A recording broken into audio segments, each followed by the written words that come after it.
Hello and welcome back to the Masonic Roundtable, a weekly program where Masons from around the world get together to talk about Masonic news and opinions in a friendly and social manner. As a reminder, the thoughts and opinions expressed here are solely the opinions of the participants and do not represent any Grand Lodge statements or positions. Make sure you keep your conversations open for the public and on the level. To interact with us, you can send questions and comments to the Facebook live stream. So good evening for all of you joining on Facebook, and or in the chat running alongside the YouTube video. So welcome to all of y'all. We always enjoy doing this. Had a little green room discussion with the Knights and Squires about how much we enjoy the conversations that go on, even if we don't get to address all of them. But we'll change that format tonight. So I do want to give a shout out in advance to all our patrons who've been supporting the show for the past couple months, because that has helped us keep the show going with new tech and just lots of little behind the scenes things that not everybody gets to see. So thanks again.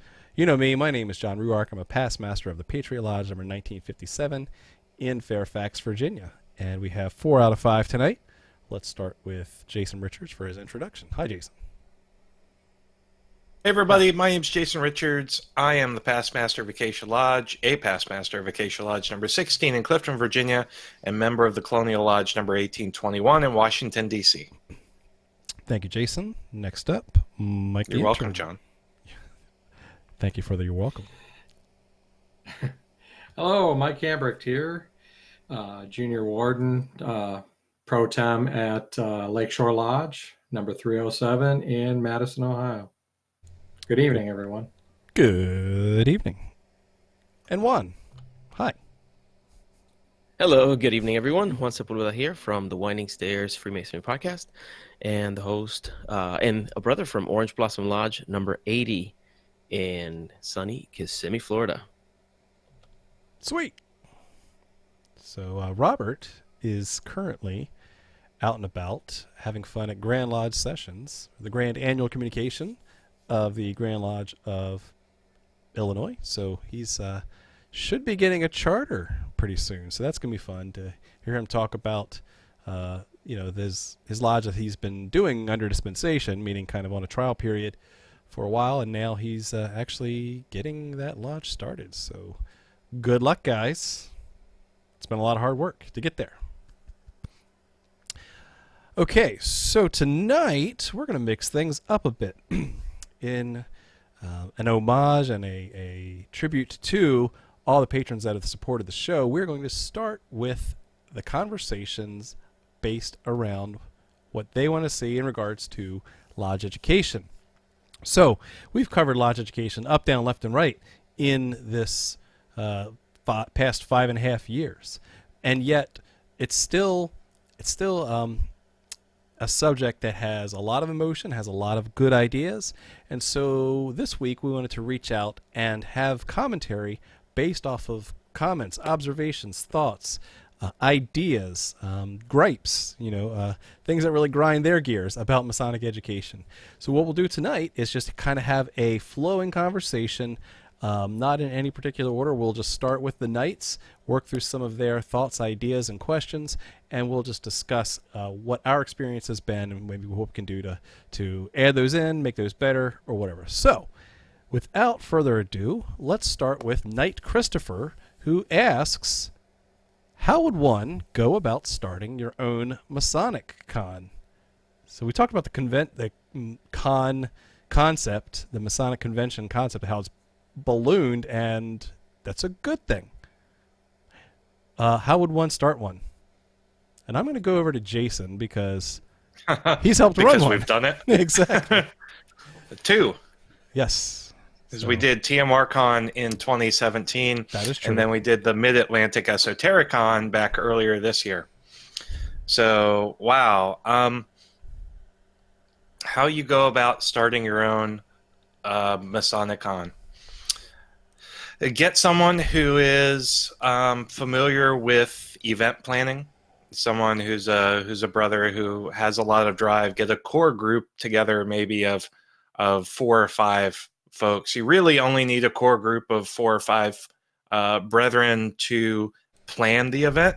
Committed. And yes, all in. Committed.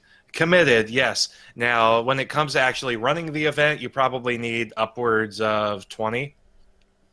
And that can include help from Masonic youth groups and things of that nature, but that's really for like day of. But you need a core committed group of maybe four to six folks. Really no more than that.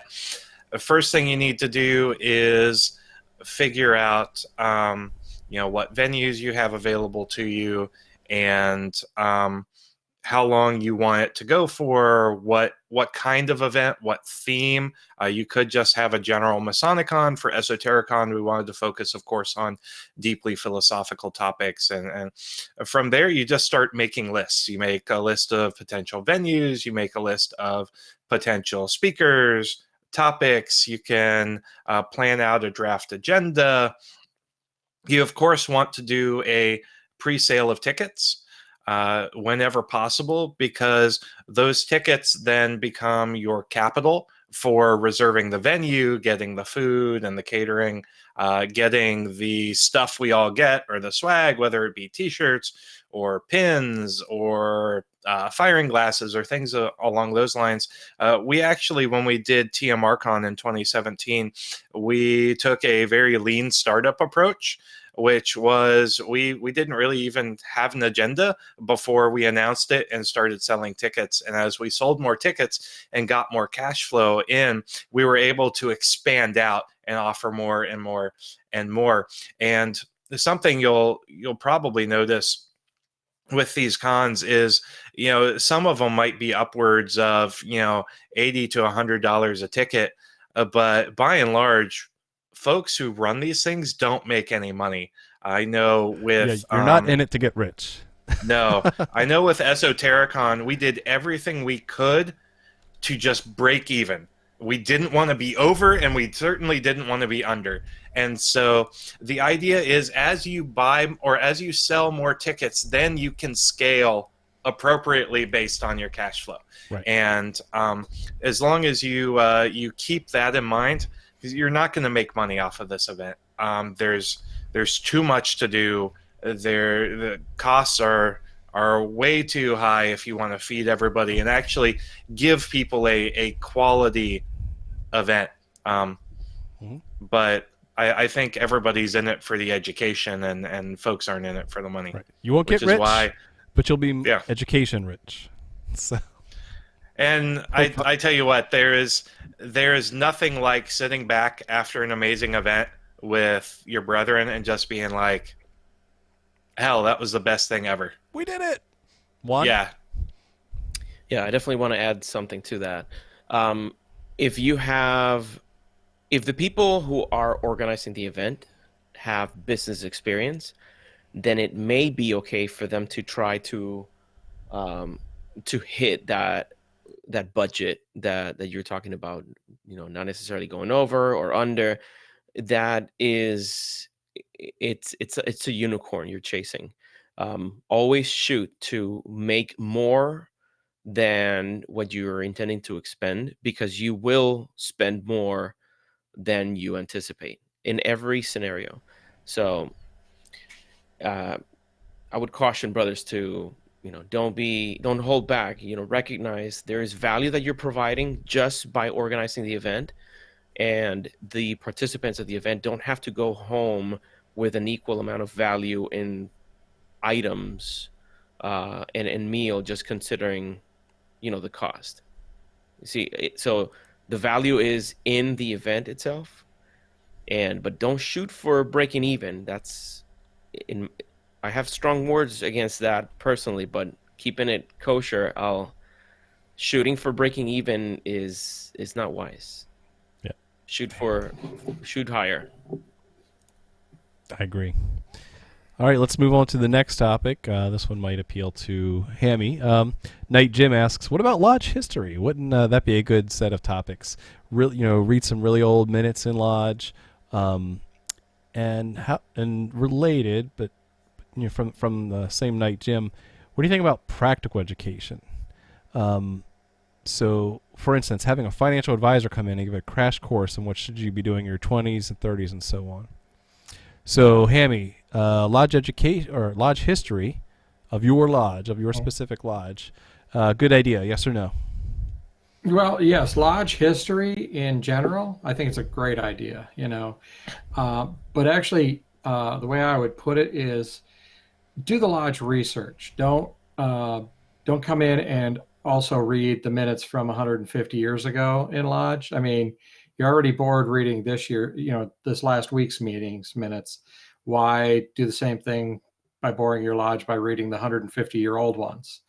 Uh, Sit down, do the work, read the minutes yourself, and come up with basically a story that you're going to share with the lodge based on that, rather than, you know, reading them that way. Then there's other things to do with that.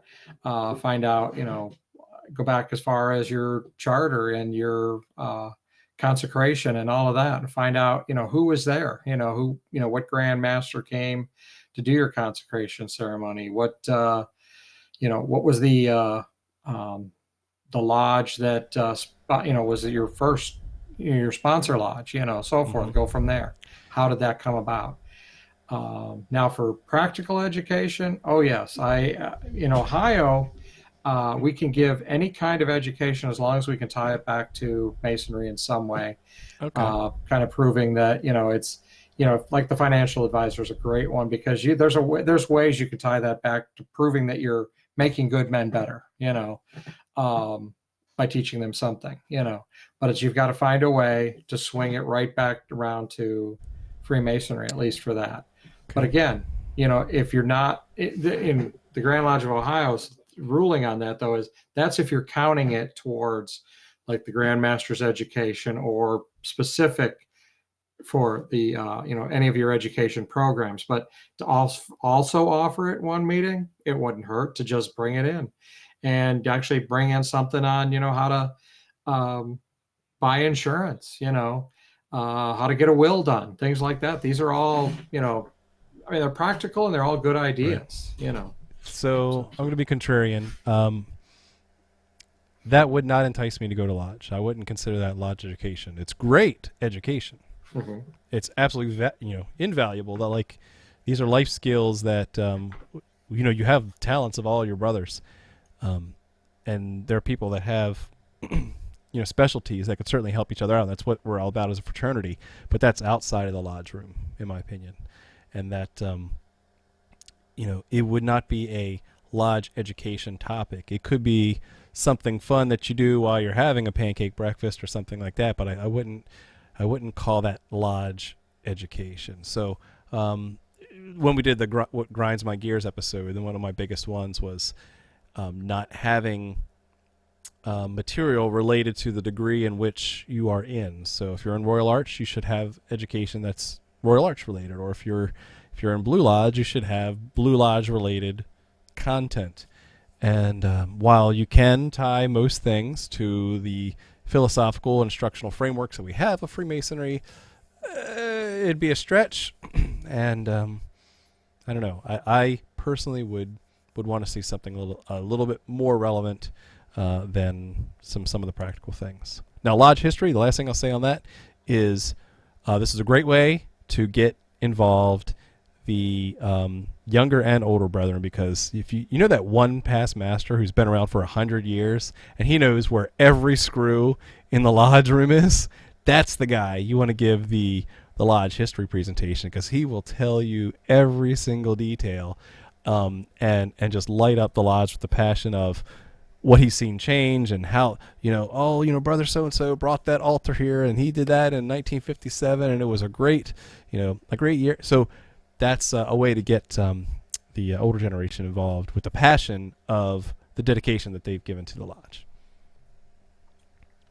Yeah, and considering that a lot of lodges don't necessarily have a lot of Masonic education, when time is dedicated to education of any kind, it should be prioritized to be related to Masonry, and as close as possible to whatever the interest of the lodge members is, because I've seen that happen. There's a big call for Masonic education, and then a lot of things are scheduled that are not necessarily contributing to the knowledge of the brothers. It perhaps be like an informative thing about, some social group or, the local government or something like that.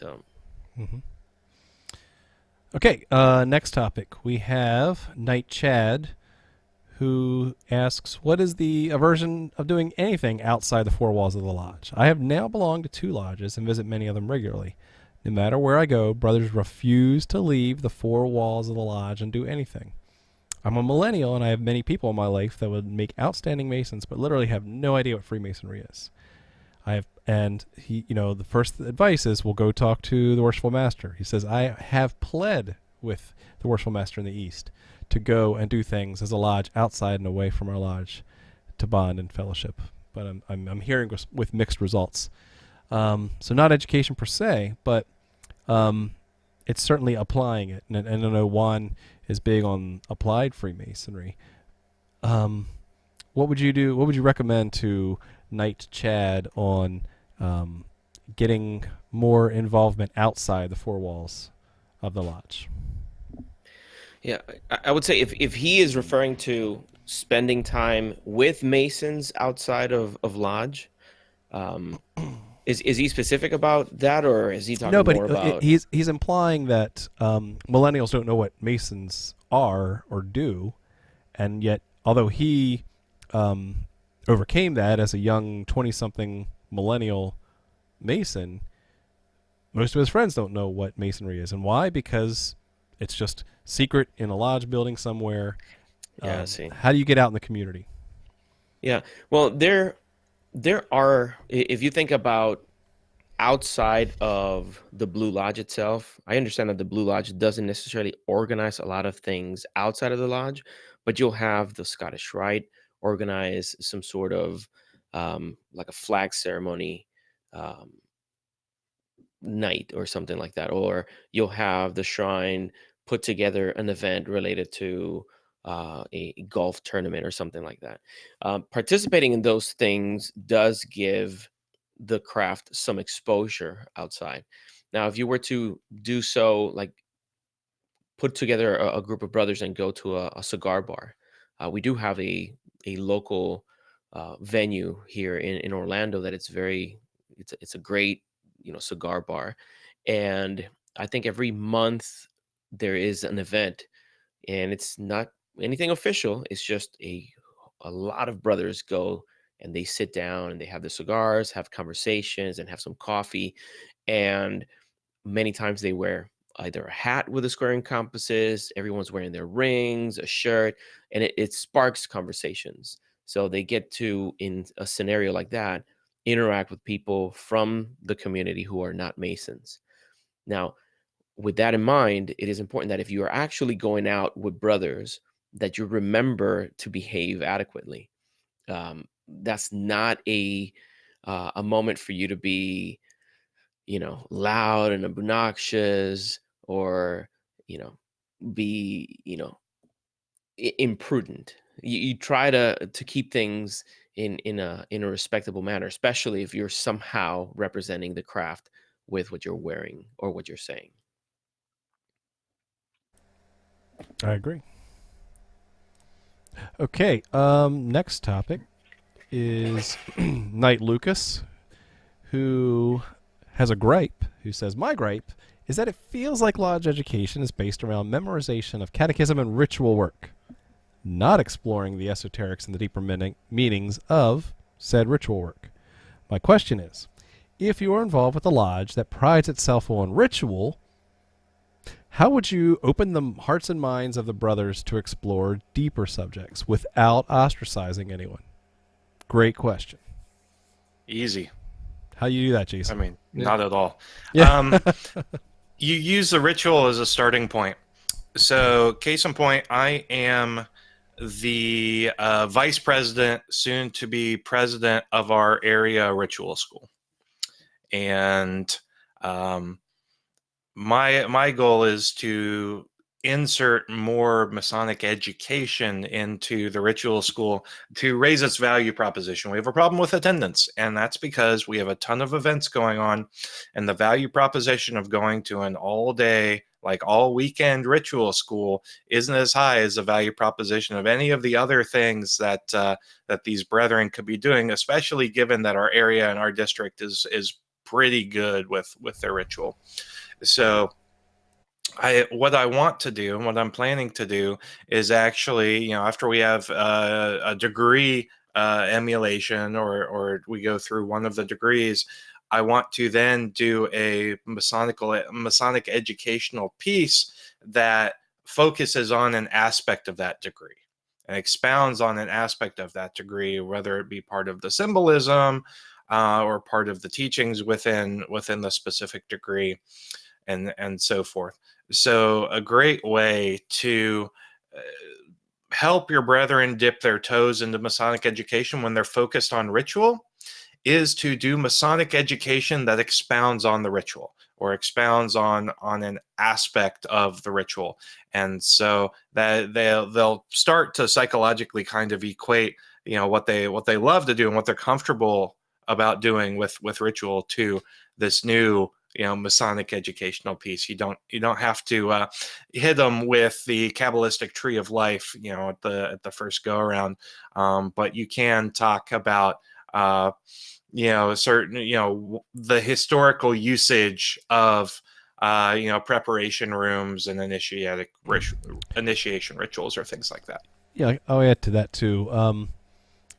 One powerful technique as a kind of a professional facilitator is to take something that's foundational, we all agree on the ritual, great, then ask a powerful question. So why do we do that?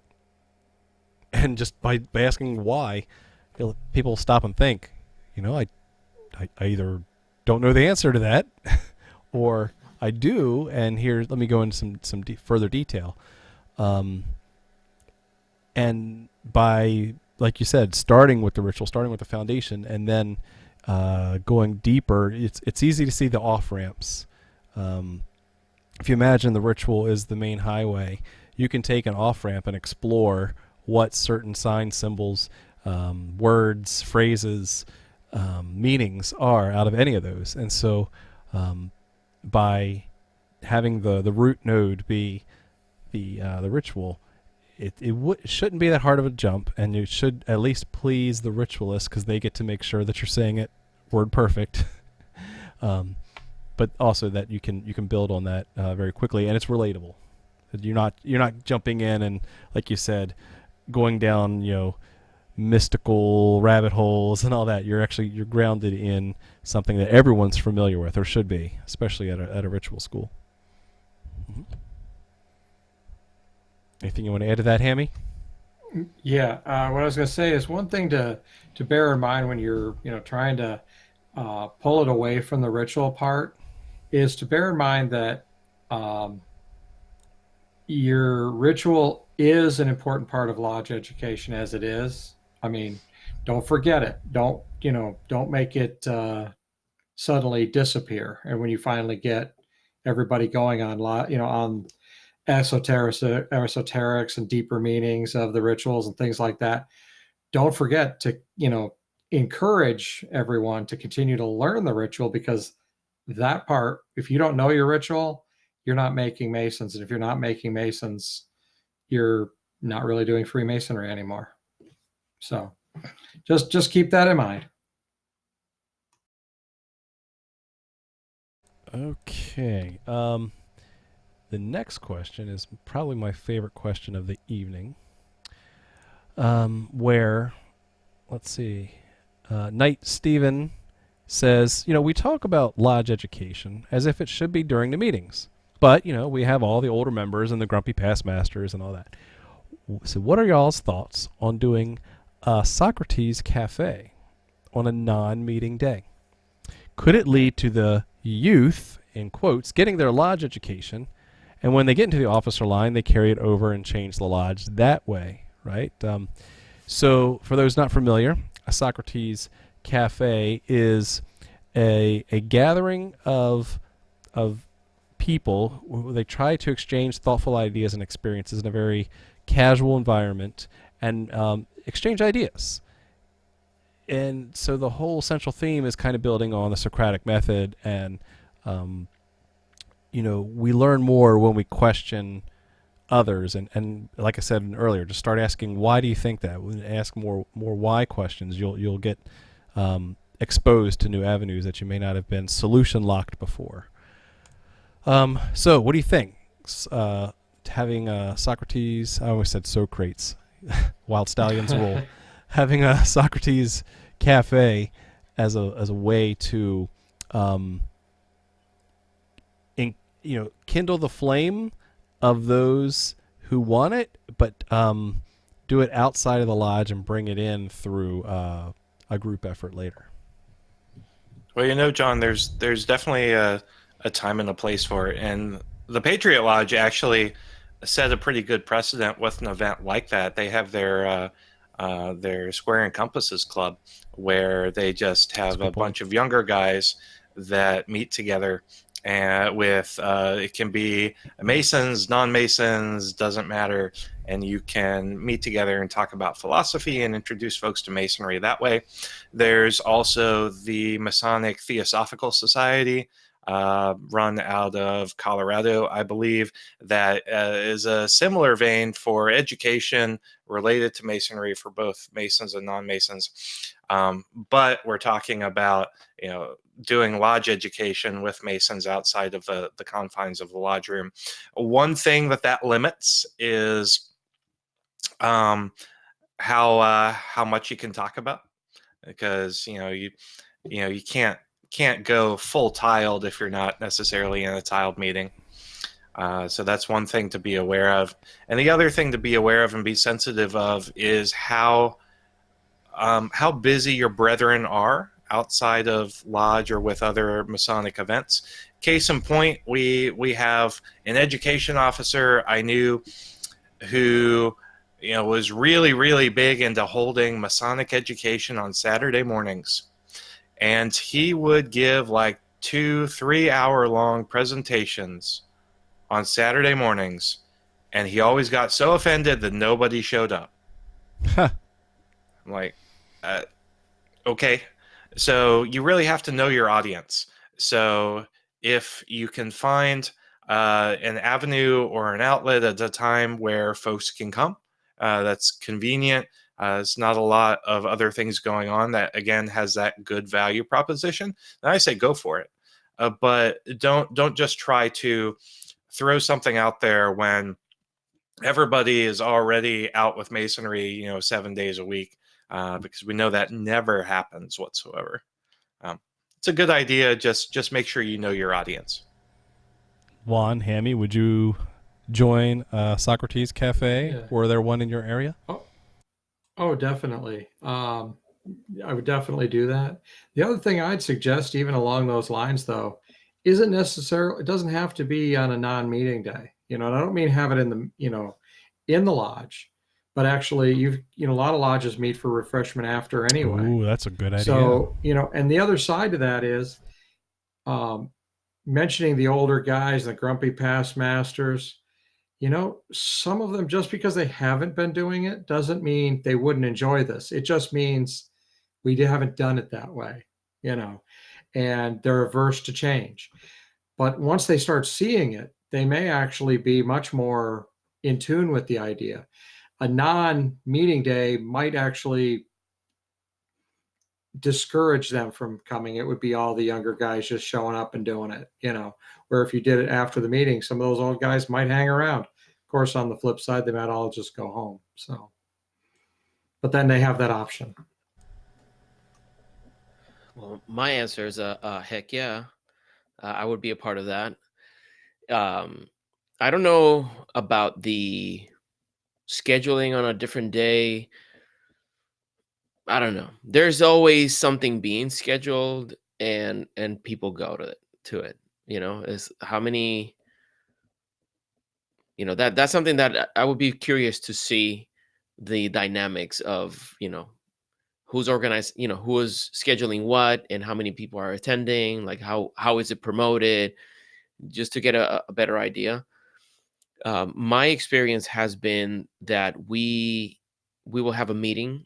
We meet every other Monday pretty much, and after lodge many times we just go and gather somewhere. There's a local place that serves great food and bubbly and all that good stuff, and spirits. So we go and hang out there, and usually the conversations that we have there are more related to Masonic education than what we experience within the meeting itself. And we're trying to, we're working to change that so that we have more educational programs within the meeting. But you can't beat sitting around a table and having a candid conversation over a beer with some brothers. Like, that's going to be tough to surpass. And I know there are brothers out there that don't drink. That doesn't have to be a drink. You could go to the local Denny's and, Well, there's sit pancakes, so that's true. That's more Masonic now that you say it. the IHOP would even trump that. So Or the Waffle House, or even the Steak and Shake for those brethren at Camp Masonry. The Absolutely. old seeing IHOP. Ha. nice. Great points. Let's move on to the next point, the next topic from Knight Alex, who asks, I think when brothers hear the term lodge education, reading papers and giving presentations comes to mind. Would learning how to organize a festive board or a lodge fundraiser be considered lodge education? Just a thought. So the idea of how to organize a festive board or a lodge fundraiser, would that be considered lodge education? Like discussing it in a meeting? Learning how to organize. So I take that as, could someone come in and say they're visiting, they had a successful lodge event and they are going to another lodge to say, here's how we set up our barbecue, and here's how we advertised it, and here's how we got the demolay involved, and this is how we made this event successful, and it worked for our lodge. It might work for you, but here's some of the experience we have. Would that be lodge education? I have to say it would be more education than bringing the local accountant to talk about something It's like else. halfway there. Yeah, but you couldn't get credit with your Grand Lodge for Masonic education. Maybe. I don't know. Because if you think of Masonic leadership training, for example, you discuss their like public relations and marketing, all these kinds of things. And that is a staple of Masonic education. So a staple of Masonic education as considered by the Grand Lodge. So I don't know if you have this in Virginia, but there's a checklist of things that qualify your lodge as, or your officers having gone through Masonic education. That's one of them. So No, we do have that, John. Say in more. In the James Noah Hillman Award. There is a specific section in that Hillman Award that defines what Masonic education is and is not. It says Masonic. I'm paraphrasing, but badly. To the Google. Masonic education, is anything about the symbolism, history, philosophy, etc. of Freemasonry. Masonic education is not ritual. And Masonic education is not topics that would be of interest to the brethren, like patriotic themes and other things not related to Freemasonry. My Google foo gave some definitions here. So let's see. According to the James Noah Hillman Award, which is a Grand Lodge of Virginia thing, Masonic education does include, man, this would have been good for the beginning of the episode, but we're doing it live. Masonic education does include the history of Freemasonry, Masons, great and small, whoever they are. George Washington was a Mason, Number 3, Masonic organizations, institutions, what do they do, what do they stand for. Number 4, amplification of the ritual, I guess it's turning it up to 11. And number 5, interpretation of the meaning of Masonic symbols and what they teach. What Masonic education does not include: programs about non-Masons and non-Masonic subjects. Interesting. Number 2, Patriotic themes not related to Masons or Freemasonry. Red Skeleton, out you go. Number 3, programs by or about social and civil institutions such as military personnel, firemen, policemen, doctors, teachers, etc.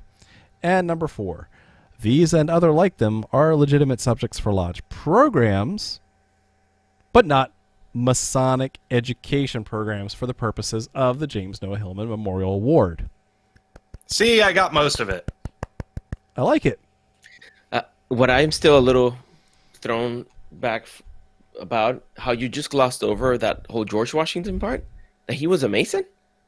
Oh, you didn't know? You know, we should do an episode on George Washington.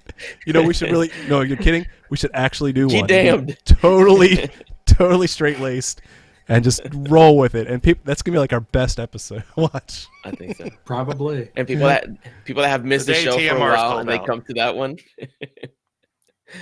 George, Man, damn. so these guys have been doing TMR for 5.5 years and didn't realize George Washington was a Mason.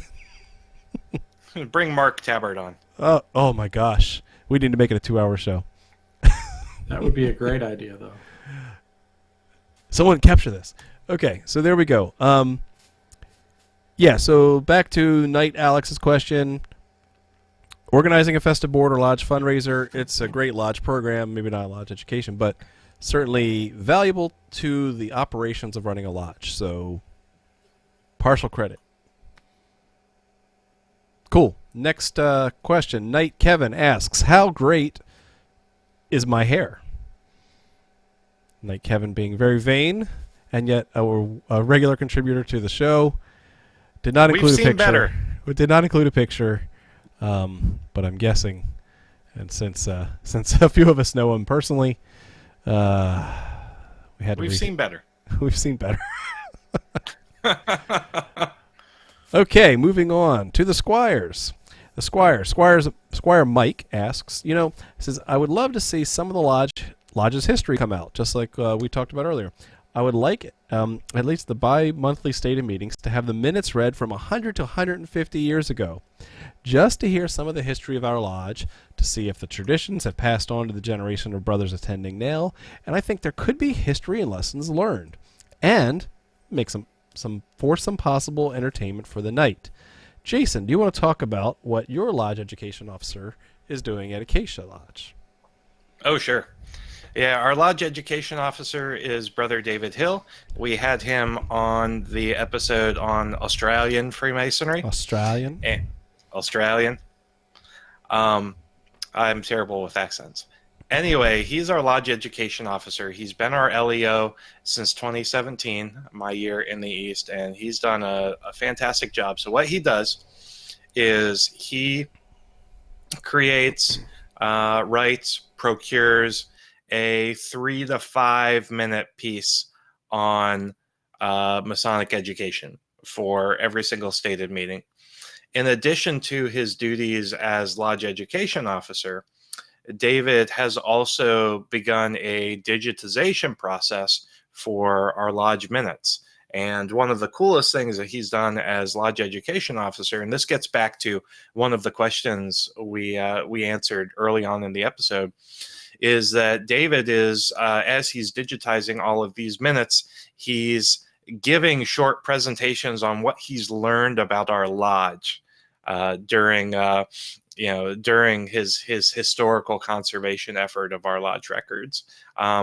Case in point, in one example, we actually had a brother from Acacia who went over to fight in World War II, and a lodge in, I believe, the United Kingdom did courtesy work for our lodge and actually raised him to the sublime degree of Master Mason overseas during World War II, which is pretty sweet.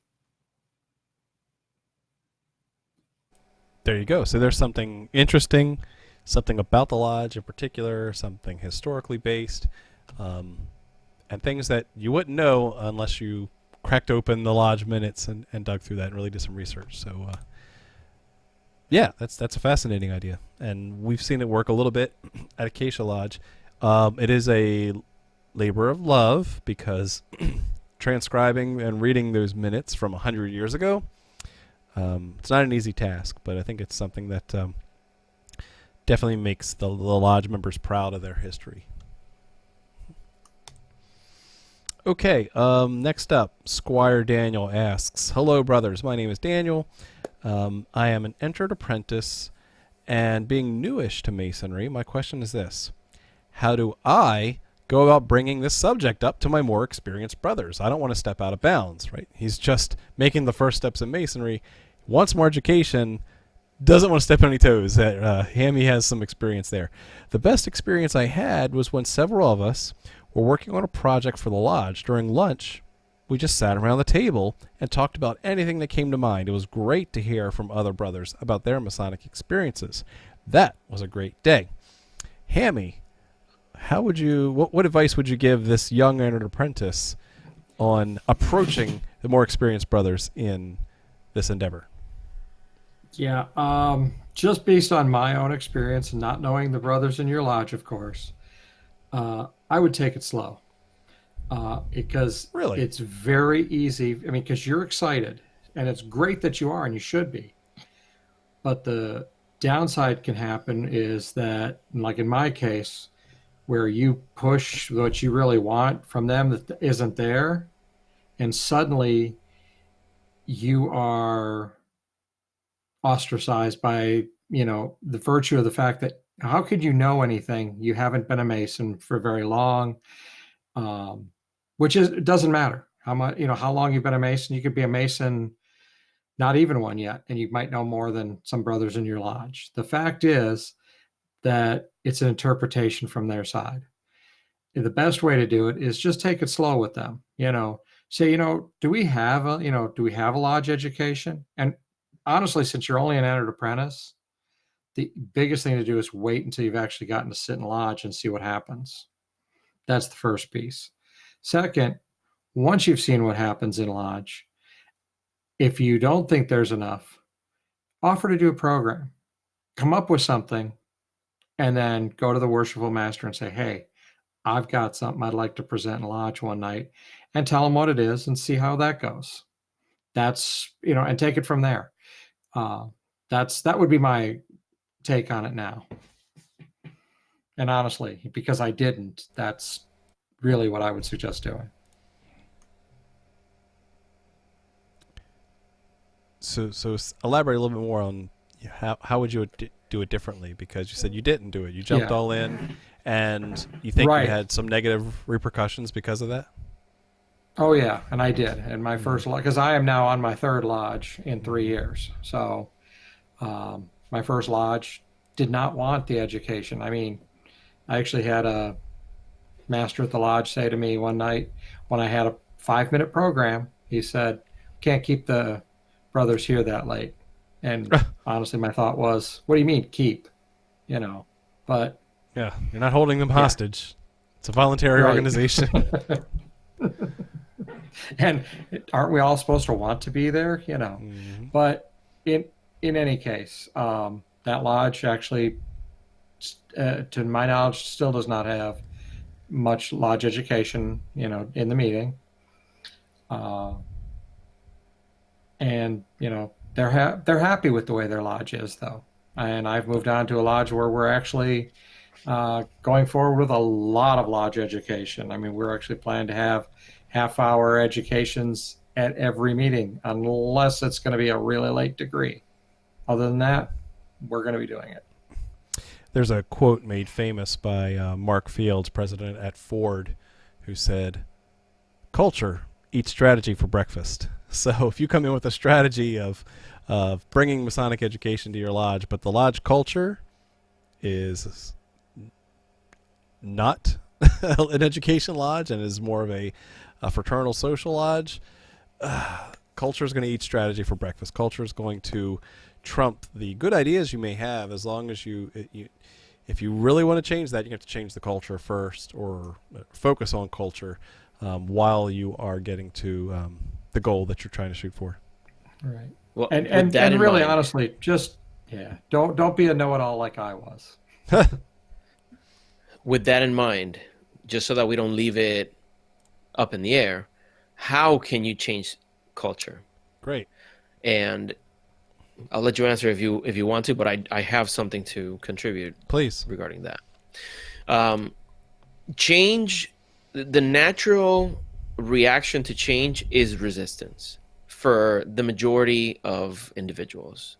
Change is not part of the natural flow of whatever you're doing. It goes sometimes counter to what the status quo is. Thereby, in order for you to successfully push through that resistance, you need to have a good approach. If you are, like you mentioned, Mike, if you're blunt in your assertion of wanting change and wanting to change things, then you may be perceived as a rebel. But if your approach to it is one that's gradual, that is sustainable, and that it has allies or builds allies in the process, then you're seen as an innovator, not in the negative connotation that Freemasons used to give that word, but maybe that's the problem to begin with. Why give a negative connotation to innovation when it's the only thing that can help us get out of the hole? But that's another story. So we can't innovate in masonry. That's why. Yeah.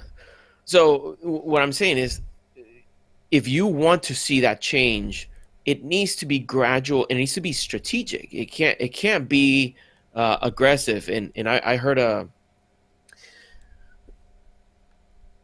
I can't say that one. I'm sorry. If you meet me in person, ask me what was that thought that I held back and didn't tell you. But it's got to be good. It's pretty good. The only way to create that change is to be strategic about it. And the more allies you have, if you were to go in a fight, if it were a one-on-one man fight, then you just bring your skills and that's it.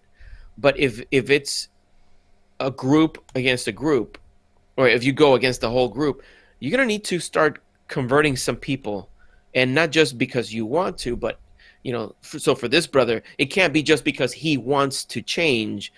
Understanding why the change isn't happening is the first step, but trying to convey, what would be great if we could have a little bit of this, and then maybe volunteer or find someone that can help implement a little bit of that.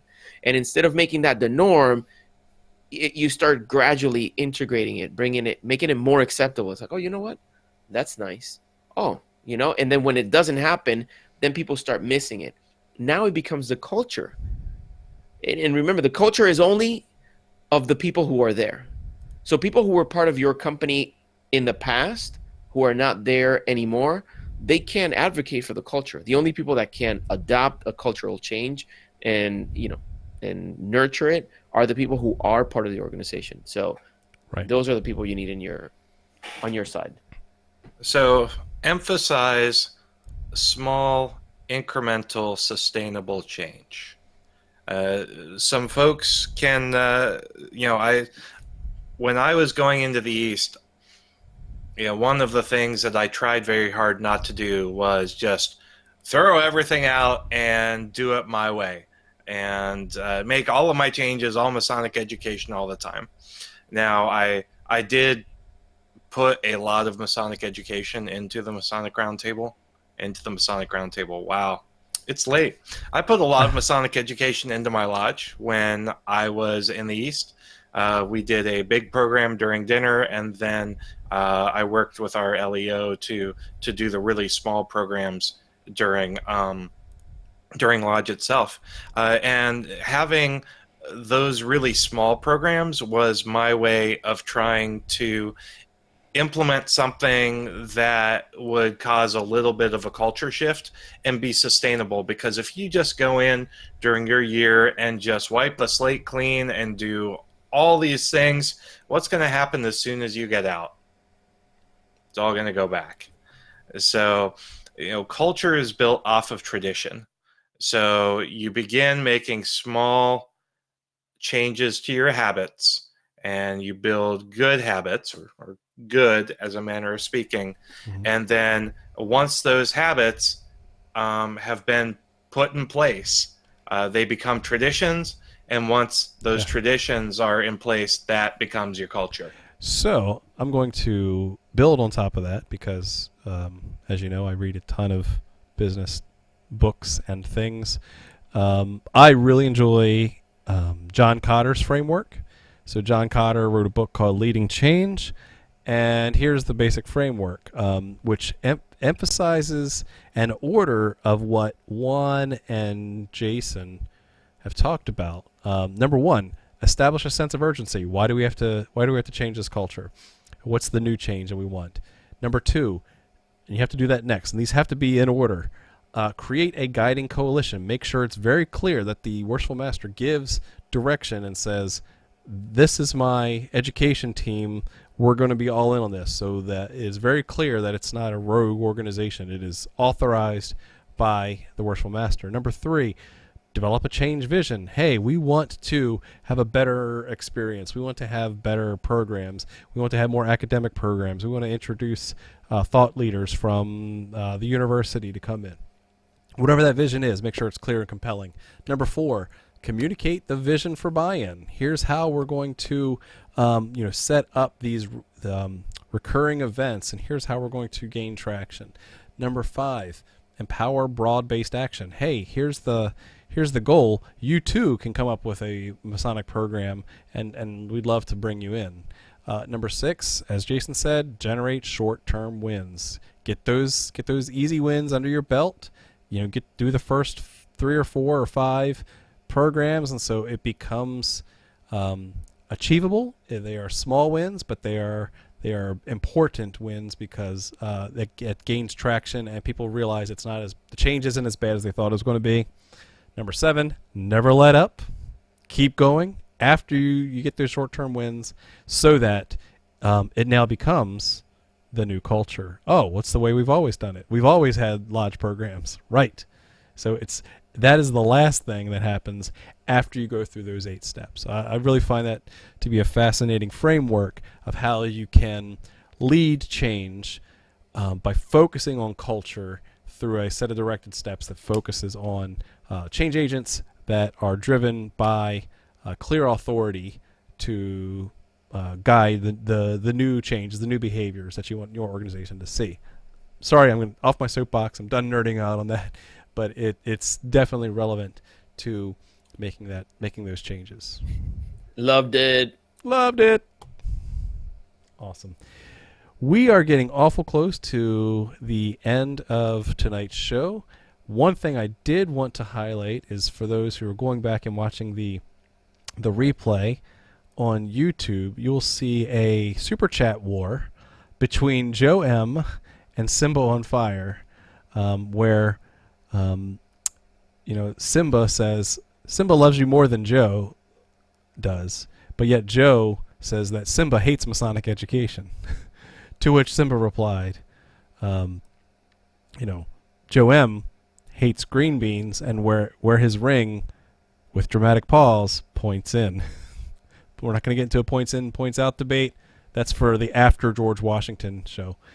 Symbol on Fire. This is Joe responding back. Prefers Kiwanis and taco night at the Rotary Club over good Masonic education.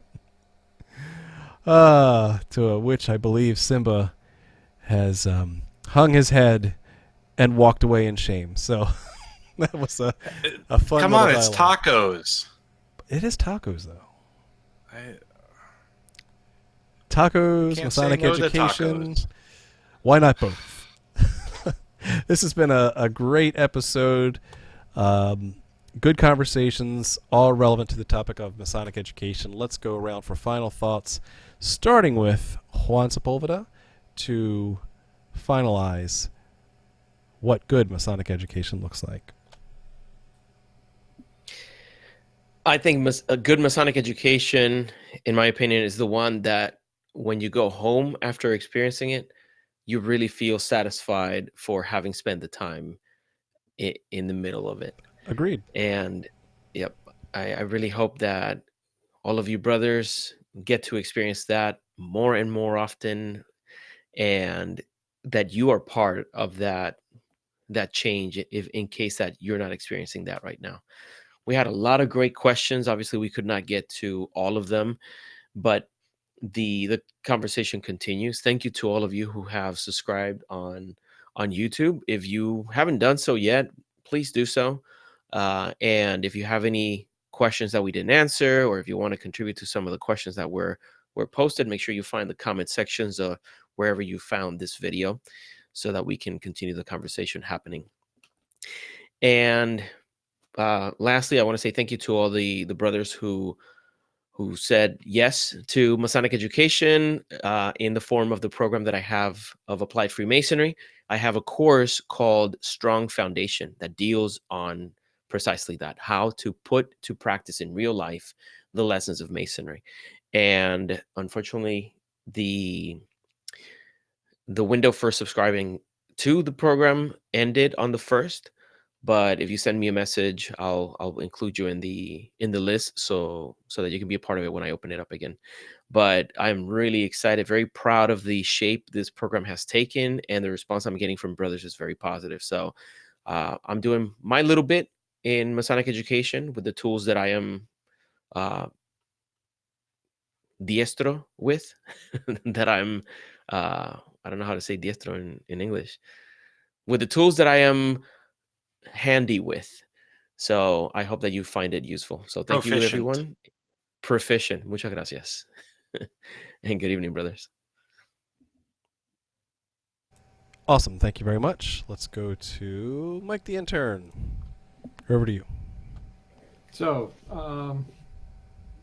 for me, my take on lodge education, it goes right in line with what Juan was talking about right at the beginning of his.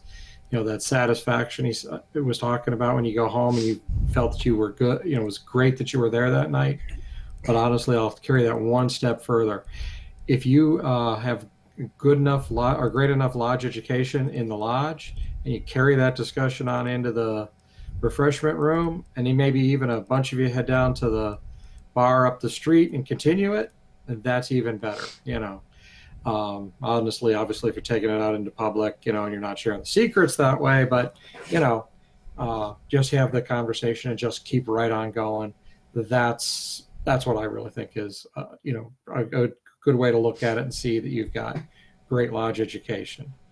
Now, but that's not going to happen every night, so don't count on it. But the idea is get it happening, and take it, like we talked about, take it in small bites. If you want to do the historical side, do the research on it, go out there and put together the story that you want to tell in your lodge, of your lodge's history. That's what it is. It's a story. Put it together yourself, and then bring it in. Talk about it. But beyond that, that's it. Awesome. Okay, Jason Richards. All right, so I early on in the show, folks were asking if I was wearing a Bruins jersey, and I am pseudo wearing a Bruins jersey. I'm actually wearing a Masonic Bruins jersey from Two Pillars Apparel. Brother Nathan does some great work. I actually picked it up at Masonicon at Ezekiel Bates earlier this year. But now that that's out of the way, wow. This was a great show. Loved answering everybody's questions. You all had some very insightful questions and very insightful ideas. And so it's just fun to speak off the cuff about things of that nature. So thanks so much for giving us the fodder for a great episode. Please keep it up. It's been a busy couple weeks.